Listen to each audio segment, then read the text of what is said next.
அனைவருக்கும் வணக்கம். இன்று 10ஆம் வகுப்பு ஆங்கில பிரிவு 10th சயின்ஸ் இங்கிலீஷ் மீடியத்தில் யூனிட் 5 அக்கோஸ்டிக்ஸ் அதில் தான் நம்ம பார்க்க போகிறோம். இப்போ அதில் அடுத்து நம்ம என்ன பார்க்க போகிறோம் அப்படின்னாக்க ரிஃப்ளெக்ஷன் ஆஃப் சவுண்ட் வரைக்கும் பார்த்துட்டோம் இல்லைங்களா. ரிஃப்ளெக்ஷன் ஆஃப் சவுண்ட் அது வரைக்கும் நாம் பார்த்துருக்கோம். இப்போ அடுத்து reflection at the boundary of denser medium அப்படின்னா என்ன அப்படின்னா, அடர்மிகு ஊடகத்தின் விளிம்பில் ஒளி அலைகளின் எதிரொலிப்பு. A longitudinal wave travels in a medium in the form of compressions and refraction.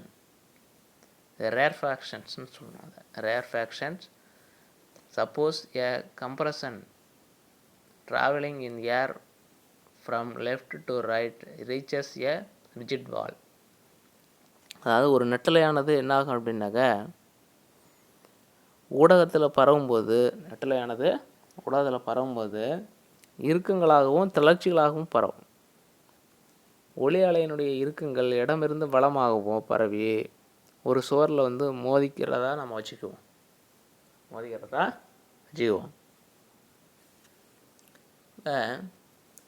அதான் இறுக்கங்கள், அது கம்ப்ரஷன் இறுக்கங்கள் லெஃப்ட் டு ரைட்டு, இடமிருந்து வலமாக ஒரு சுவரில் மோதிக்கிறதா நம்ம வச்சுக்குவோம். இந்த compressions exerts a force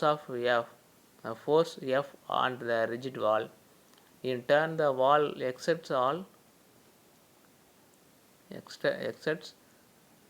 on equal and opposite reaction R equal to minus F on the air molecules. அப்படி மோதிக்கொள்ளும்போது இறுக்கங்கள் அந்த சுவரினை நோக்கி F என்ற ஒரு விசையை செயல்படுத்தும். அதே வேளையில் அந்த சுவர் அதுக்கு சமமான எதிர் திசையில் என்ன பண்ணும் அப்படின்னா ஒரு விசையை அது மைனஸ் எஃப் என்ற விசையை திரும்ப செலுத்தும் இல்லைங்களா. அப்போ this result is compressions near the rigid wall. இப்போ இதில் என்ன ஆகும் அப்படின்னாக்கா, இதனால் சுவரினுடைய அருகில் மீண்டும் இறுக்கங்கள் ஏற்படும். கம்ப்ரஷன் ஏற்படும். Thus, a compression traveling towards the rigid wall is reflected back as a compression. That is, the direction of compression is reversed. அதாவது என்னாகும் அப்படின்னாக்கா, இறுக்கங்கள் சுவரில் மோதி மீண்டும் இறுக்கங்களாகவே எதிரொலிக்கும். அதன் திசை மட்டும் மாறி இருக்கும். அதனுடைய திசை மட்டும் என்ன ஆகிருக்கும், மாறி இருக்கும். அது நமக்கு கீழே படத்தில் கொடுத்துருக்காங்க பாருங்கள். இன்சிடென்ட் ரே, அதாவது அந்த வாலில் படுது, ஒளியானது பட்டு மீண்டும் எதிரொலிக்கக்கூடிய அந்த வேவ்ஸையும் படத்தில் கொடுத்துருக்காங்க இல்லைங்களா. அப்போ நம்ம இங்கேருந்து ஒளி படும்பொழுது ஒரு விசை, பட்டு எதிரொலிக்கும் பொழுது அதற்கு இணையான சமமான எதிர்விசை செயல்படும். ஆனால் அதனுடைய திசை மட்டும் மாறிடும். அதாவது இங்கேருந்து ஒரு மேற்கு நோக்கி போகுதுனாக்க அது ஆப்போசிட்டில் கிழக்கு நோக்கி திரும்ப அதனுடைய டைரக்ஷன் இருக்கும் இல்லைங்களா. அடுத்து reflection at the boundary a rarer medium. Reflection at the boundary of rarer medium அப்படின்னா என்னன்னாக்கா, ஆற்றக்குறை ஊடகத்தின் விளிம்பில் ஒளி அலைகளின் எதிரொலிப்பு. I consider a wave traveling in a solid medium, striking on the interface between the solid and the air. The compression exerts a force F on the surface of the rarer medium. As a rarer medium has smaller resistance for any deformation, the surface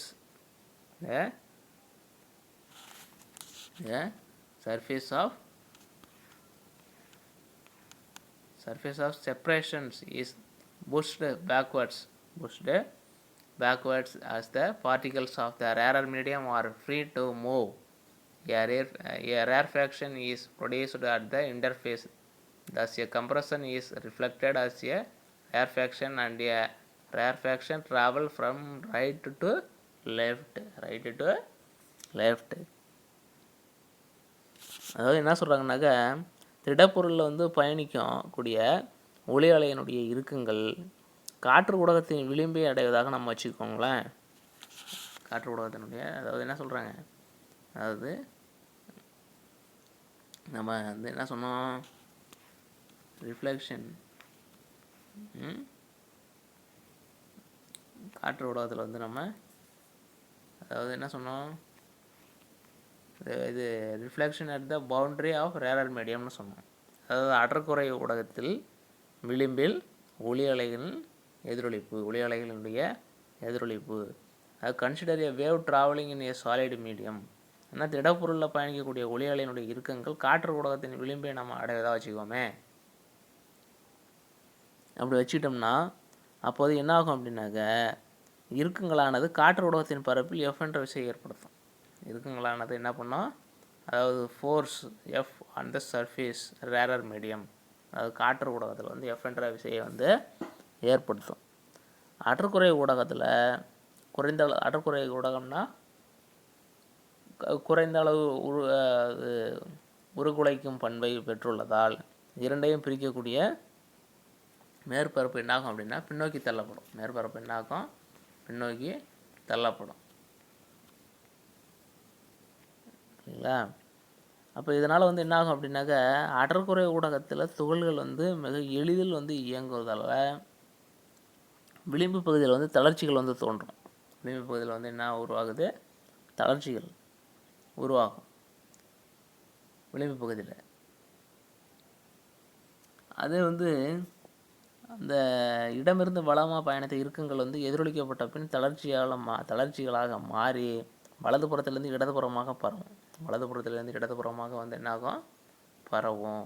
அதுதான் right to லெஃப்ட்னு சொல்கிறாங்க. Right to left, வலதுபுறத்திலேருந்து இடதுபுறமாக பரவும் அந்த அலைகள். அது தளர்ச்சிகளும் தளர்வுகளும் மாறி மாறி அமையும். தளர்ச்சிகளும் தளர்வுகளும் தளர்ச்சி இறுக்கங்கள் இது மாறி மாறி அமையும். இடமிருந்து வளமாக பயணித்த அந்த இறுக்கங்கள் எதிரொலிக்கப்பட்ட பிறகு என்னாகும், தளர்ச்சிகளாக மாறி வலதிலிருந்து இடமாக வரும். புரியுதுங்களா? இப்போ புரிஞ்சிருக்குன்னு நினைக்கிறேன். அதாவது லெஃப்ட்லேருந்து ரைட்டில் வந்து எப்படி போகுது, இறுக்கங்களாக போகுது. அப்போ இறுக்கங்களாக போகும்போது எதிரொலிக்கப்பட்ட பிறகு தளர்வுகளாக வெளியில் வரும். அவ்வளோதாங்க, இதில் வேறு ஒன்றும் இல்லைங்க. அடுத்தது வந்து இது ரிஃப்ளெக்ஷன். அடுத்து வந்து reflection of sound in plane and curved surfaces. அதாவது சமதளம் மற்றும் வளைவான பகுதிகளில் ஒளி எதிரொலிப்பு. சமதளம் மற்றும் வளைவான பகுதிகளில் ஒளி எதிரொலிப்பு. பிளேன்னா சமதளம், கர்வ்டுனா வளைவு, சர்ஃபேஸ்னா பரப்பு. அப்போ சமதளம் மற்றும் வளைவான பகுதிகளில் ஒளி எதிரொலிப்பு, ரிஃப்ளெக்ஷன்னு ஒளி எதிரொலிப்பு. சரி, when sound waves are reflected from a plane surface, the reflected waves travel in a direction according to the law of reflection. The intensity of the reflected wave is neither decreased nor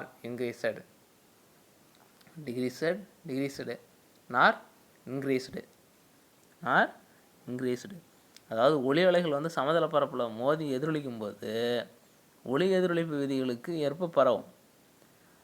அவ்வாறு ஒளி அலைகள் எதிரொலிக்கும் போது ஒளி அலைகளின் செறிவு கூடுவதோ அல்லது குறைவதோ இல்லை. அதாவது ஒளி அலை ஒரு சவுண்டு சமதள பரப்பில் வந்து மோதுதுன்னு வச்சிங்களேன். அப்போ எதிரொலிக்கும் போது என்ன ஆகும் அப்படின்னா, ஒளி எதிரொலிப்பு விதிகளுக்கு ஏற்ப தான் பரவும். ஒளி எதிரொலிப்பு விதி நம்ம 2 முன்னாடி சொல்லியிருக்கோம் இல்லைங்களா, அந்த விதிக்கு ஏற்ப தான் பரவும். அப்படியே ஒளி எதிரொலிக்கும் போது ஒளி அலைகளுடைய செறிவு என்ன ஆகும் அப்படின்னா கூடுறதோ குறையிறதோ கிடையாது. அதுதான் சொல்கிறாங்க டிக்ரீஸ்டு நார் இன்க்ரீஸ்டு அப்படின்னு வந்து சொல்கிறாங்க. But when the sound waves are reflected from the curved surfaces, the intensity of the reflected waves is changed. When reflected from a convex surface, the reflected waves are diverged out and the intensity is decreased. ஆனால் வளைவான பரப்புகளில் பட்டு மோதி எதிரொலிக்கும் போது அதனுடைய செறிவு என்னாகும் அப்படின்னா மாறும். சமதள பரப்பில் அதனுடைய செறிவு மாறுமா? மாறாது. இன்டென்சிட்டி வந்து நோ சேஞ்ச். ஆனால் வந்து அந்த கர்வ்டு சர்ஃபேஸில் வந்து அதனுடைய இன்டென்சிட்டி வந்து சேஞ்ச் ஆகும். பட்டு எதிரொலிக்கும் போது செறிவு மாறுகிறது. குவிந்த பகுதிகளில் மோதி எதிரொலிக்கும் போது எதிரொலித்த அலைகள் விரிவடைந்து செல்லும். எதிரொலித்த அலைகள் வந்து என்னாகும்? விரிவடைஞ்சு செல்லும். அது டைவர்ஜ்டு என்னாகும் அப்படின்னாக்க விரிவடைந்து செல்லும். கான்வெக்ஸ் சர்ஃபேஸ் குவிந்த பகுதியில் அது ரிஃப்ளெக்ட் ஆகி எதிரொலிச்சது diverged out of the intensity decreased. Intensity என்னாகும்? குறையும். அதனுடைய செறிவு குறையும். கதிர்கள் வந்து அந்த அலை வந்து என்னாகும்? விரிந்து செல்லும். அலை வந்து விரிந்து செல்லும். அதுதான் அதில் சொல்கிறாங்க. Intensity of the reflected waves changed when reflected from convex surface, the reflected waves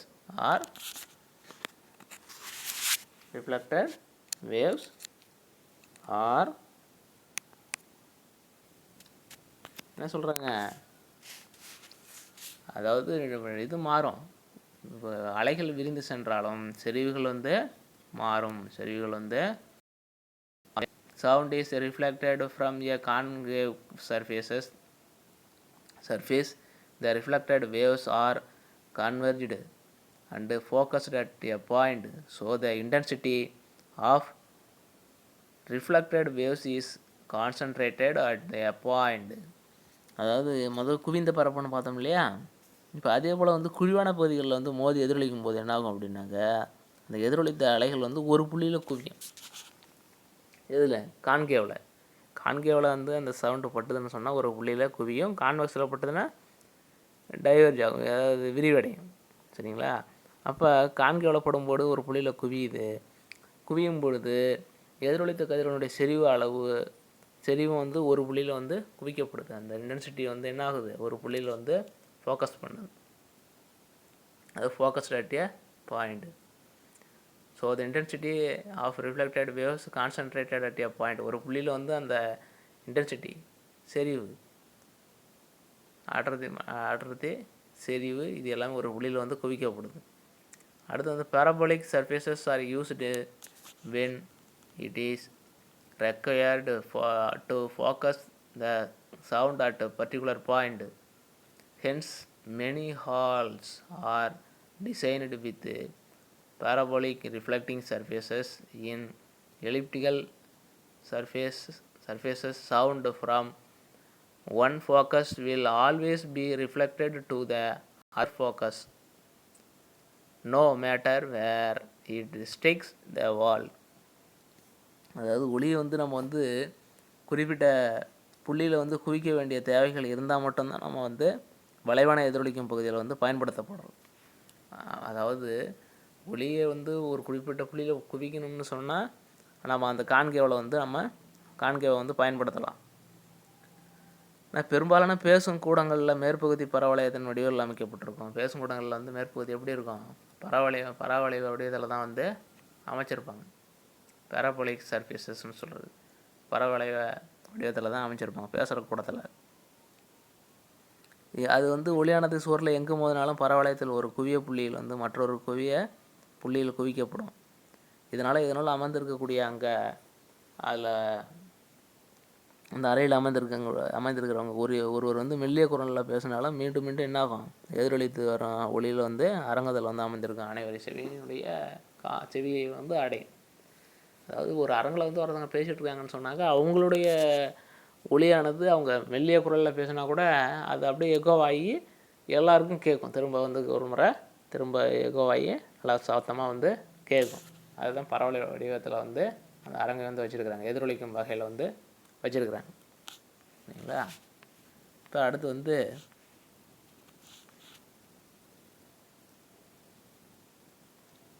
அதுதான் இதுதான் இந்த principle used designing whispering halls. In a whispering hall, the pitch of person standing on focus can be heard clearly by listeners standing at the other focus. அதுதான் வந்து அந்த இதில் வந்து அவங்க மெல்லிய குரலால் பேசினா கூட எக்கோவின் மூலமாக வந்து எப்படி கேட்கும், அவங்களுக்கு கேட்பவருக்கு நல்லா தெளிவாக சவுண்டாக வந்து கேட்கும். அடுத்து வந்து எக்கோஸ். அடுத்து வந்து என்னது, எக்கோஸ். எக்கோஸ்னால் என்னது, எதிரொலிகள்.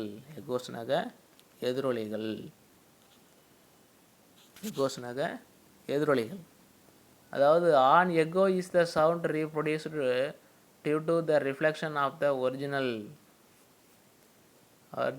sound from various rigid surfaces such as walls, ceilings, surfaces of mountains.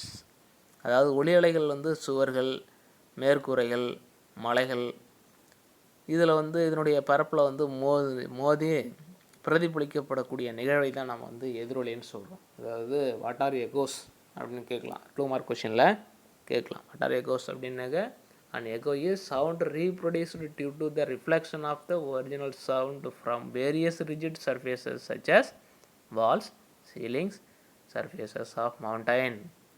இல்லையா? அப்போ வந்து ஒலி அலைகள் வந்து சுவர்களாக இருக்கலாம், அல்லது ஏதாவது மேற்கூரைகளாக இருக்கலாம், மலைகளாக இருக்கலாம். இந்த பரப்பில் வந்து மோதி பிரதிபலிக்கக்கூடிய நிகழ்வை தான் நம்ம வந்து எதிரொலி அப்படின்னு நம்ம சொல்கிறோம், எக்கோஸ்ன்னு சொல்கிறோம். சரிங்களா? உங்களுக்கு தெரிஞ்சிருக்குன்னு நினைக்கிறேன், எதிரொலினா என்ன, எக்கோஸ்னா என்னன்னு நம்ம முன்னாடியே சொல்லியிருக்கிறோம். அதனால் இன்னும் தெளிவாக உங்களுக்கு இப்போ தெரிஞ்சிருக்கும். இப்போ அடுத்து வந்து if you shout or clap near a mountain or near reflecting surface like a building, you can hear the same sound again. The sound which you hear is called an echo. அதாவது நீங்கள் வந்து மலைக்கு அருகில் போயிட்டு அல்லது ஒரு கட்டிடத்தின் அருகிலோ நின்று நீங்கள் உங்களுடைய கையை வந்து தட்டும்போது உங்களால் அதே ஒலியை மீண்டும் வந்து என்ன பண்ண முடியும்னா கேட்க முடியும்.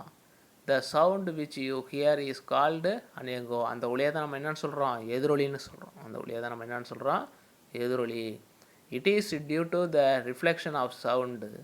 இந்த எதிரொலியின் காரணமாக one does not experience all echo sound in small room. ஒரு சின்ன ரூமில், ஒரு சிறிய அறைகளில் வந்து எதிரொலி அதில் வந்து என்ன பண்ண முடியாது, கேட்க முடியாது. Does not here. நம்ம வந்து என்ன பண்ண முடியாது, சிறிய அறையில் வந்து இந்த எதிரொலியை வந்து நாம் வந்து கேட்க முடியாது. This does not mean that sound is not reflected in small room. அந்த சிறிய அறையில் வந்து ஒலி எதிரொலிப்பு இருக்காது. This is because smaller rooms to not satisfy the basic conditions for hearing on echo. அப்போ வந்து ஏன்னா சிறிய அறையில் வந்து எதிரொலிக்காது, ஏன்னா எதிரொலிக்க வேண்டிய அடிப்படை நிபந்தனைகள் வந்து பூர்த்தி செய்யப்படவில்லை. எதிரொலிக்கப்பட வேண்டிய அடிப்படை நிபந்தனைகள் வந்து சில கண்டிஷன் இருக்குது. எதிரொலிக்குனாக்க அதுக்கான நிபந்தனைகள் இருக்குது இல்லையா? ஒலி எதிரொலிப்பதற்கு அந்த எதிரொலிப்பு விதிகளை வந்து பூர்த்தி செய்யாதனால அங்கே எதிரொலி இல்லை இல்லைங்களா? அப்போ எதிரொலிக்க வேண்டிய நிபந்தனைகள் என்ன? Conditions necessary for hearing echo. அப்போ எதிரொலிக்க வேண்டிய நிபந்தனைகள் என்ன அப்படின்னா, the persistence of hearing for human ears in 0.1 second. அதாவது வந்து மனித காதுகளுக்கு வந்து கேட்டு உணர்வதற்கு மனிதர்களால் வந்து கேட்கப்படக்கூடிய ஒலியானது நமது காதுகளில் வந்து எவ்வளோ நேரம் நிலைச்சிருக்கும் அப்படின்னாக்க 0.1 செகண்ட் தான் நிலைச்சிருக்கும் நம்ம காதில். This means that you can hear 2 sound waves clearly if the time interval between the two sound is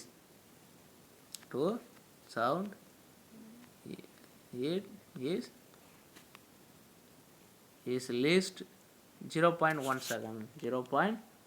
second. அப்போ வந்து 2 ஒலிகளுக்கும் இடையில் வந்து அதாவது நாம் 2 ஒலிகளை கேட்க வேண்டுமானால் என்ன ஆகணும், 2 பேரும் ஒரே நேரத்தில் பேசுகிறாங்க அப்படின்னாக்கா நம்ம அதில் வந்து என்ன பண்ண முடியும், ஒருத்தர் பேசுகிறத கேட்டுட்டு தான் அடுத்தவர் பேசுகிறத கேட்க முடியும். 2 பேரும் பேசுகிறதுக்கு இடையில் ஒரு 0.1 வினாடிகள் வந்து இடைவெளி வந்து இருக்கணும் ஒலி எழுப்பப்படும் போது. அப்போ 0.1 செகண்ட் வந்து இருந்தால் தான் நம்ம தெளிவாக வந்து என்ன பண்ண முடியும், கேட்க முடியும். அப்போ the above criterion can be satisfied only when the distance between the sources of sound and the reflecting surface would satisfy the following equation. velocity, அதாவது மேற்கான நிபந்தனையானது பூர்த்தியாக வேண்டுமெனில் ஒளி மூலத்திற்கும் எதிரொலிக்கும் பரப்பிற்கும் இடையே உள்ள தொலைவானது இந்த கீழே வந்து கொடுக்கறதுக்கும் இல்லையா, அந்த சமன்பாட்டை வந்து பூர்த்தி செய்யணும். இந்த சமன்பாட்டை வந்து என்ன பண்ணணும், பூர்த்தி செய்யணும். அப்போ வெலாசிட்டினாக திசைவேகம்னா என்ன அப்படின்னாக்க distance travelled by sound by time taken. அதாவது ஒளி கடந்த தொலைவு அது பறவை எடுத்துக்கொண்ட காலம். அப்போ விங்கிறது வெலாசிட்டி, v = 2d/t, 2d/t, tங்கிறது டிஸ்டன்ஸ், டைம்ங்கிறது காலம். இப்போ ஃபார்முலா என்னென்னா v = 2d/t. அப்போ t = நம்ம என்னென்னு எழுதலாம், vt/2ன்னு எழுதலாம் இல்லைங்களா. அந்த t வந்து வியோட பிரிக்கும், டியை மட்டும் வெளில எடுத்துடுறோம், டிஸ்டன்ஸ் தானே தேவை. அப்போ d = vt/2. இப்போ இதுலேருந்து நம்ம அந்த 2 ஒலிக்கு இடைப்பட்ட நம்ம காதில் வந்து நிலைத்து நிற்கக்கூடிய நேரம் எவ்வளவு, 0.1 செகண்டு. நம்ம காதுகளில் வந்து ஒலி நிலைத்திருக்கக்கூடிய நேரம் எவ்வளவு, 0.1 செகண்ட். அப்போ d = v × tக்கு என்ன நம்ம பிரதியிடணும், 0.1/2. அப்போ v/20. But thus the minimum distance required to hear an echo is 1/20th part of the magnitude of the velocity of sound in air. காற்றில் எவ்வளோ இருக்கணும், நம்ம வந்து எதிரொலி கேட்கணுன்னாக்க குறைஞ்சபட்ச தொலைவு காற்றினுடைய ஒளியின் திசைவேகத்தில் 1/20 பகுதியாக இருக்க வேண்டும். ஒளியினுடைய திசைவேகம் காற்றில் வந்து எவ்வளவு, 344 m/s-1.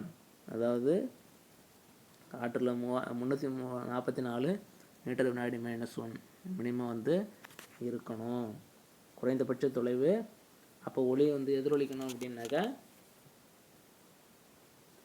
அதாவது ஒளி எதிரொலிக்கணும் அப்படின்னாக்கா குறைந்தபட்ச தொலைவு எவ்வளோ இருக்கணும், 17.2 மீட்டர் இருக்கணும். 17.2 மீட்டர் இருக்கணும். அப்போ எதிரொலி கேட்பதற்கான குறைந்தபட்ச தொலைவு, அப்போ சின்ன ரூமாக இருந்தனாக்கா ஒரு 2 மீட்ரு ரூமாக இருந்தனாக்கா நம்மளால் எதிரொலிக்க செய்ய முடியுமா, முடியாது. நம்ம பேசுகிறது எதிரொலிச்சு கேட்காது. அதே வந்து 10 மீட்ரு நீளமுடைய ரூமாக இருந்தாக்கா எதிரொலிச்சு கேட்குமா, கேட்காது. 17.2 மீட்ரு அளவாவது இருக்கணும். அதுக்கு மேலே எவ்வளோ வேணாலும் இருக்கலாம். மினிமம் 17.2 மீட்டர் அளவு இருந்தால் தான் அங்கே வந்து ஒளி எதிரொலிப்பை நம்மளால் வந்து கேட்க முடியும், இல்லைங்களா. இது வரைக்கும் இருக்கட்டும். நாம் அடுத்த வாரத்தில் கண்டிப்பாக அப்ளிகேஷன்ஸ் ஆஃப் எதிரொலியினுடைய பயன்பாடுகள் இதை நாம் அடுத்த பாட்டில் பார்ப்போம். இது வரைக்கும் பார்த்தது உங்களுக்கு புரிந்திருக்கும் என்று நினைக்கிறேன். நன்றி.